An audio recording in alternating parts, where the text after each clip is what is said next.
Once there was an adventurous jackal who frequently strayed into the village looking for food. The village was filled with dogs that scared the jackal. Although he was scared of the dogs, the jackal loved food and traveled to the city again and again. One day, as he was going to enter a house, he heard barking. He was shocked to find a gang of dogs running towards the house. They looked violent and caused the jackal to panic.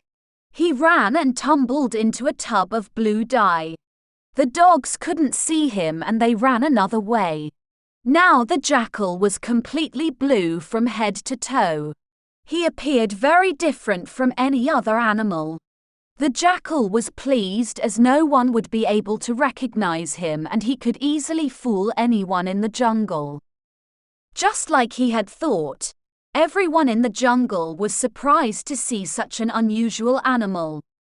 The small animals, the lion and the tiger, all asked who he was and who had sent him. "I have been sent by God himself to look after you. I will now be the king of the jungle," the jackal said. The lion protested, saying he had always been the king of the forest.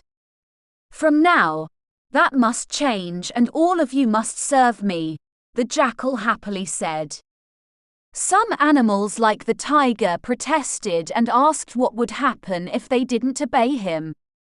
He replied saying God would destroy the entire jungle if they didn't. Scared for their lives and their jungle, the animals asked the blue jackal what he would like them to do.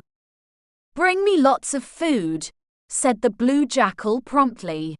The animals quickly scurried and returned with lots of food for the jackal. He had so much food that he gave his leftovers to the other animals and told them that they had to serve him fresh food every day. He even threw out the pack of jackals from the forest because he knew that they could identify him someday. The blue jackal was very happy with himself for fooling the entire forest and was happy to be away from the city dogs. But one day the band pack of jackals was walking around the forest and howling loudly. The blue jackal began howling out of habit too. Because of this mistake, the other animals quickly identified him as a jackal and destroyed him. Moral of the story: be true to yourself and don't pretend to be someone you are not.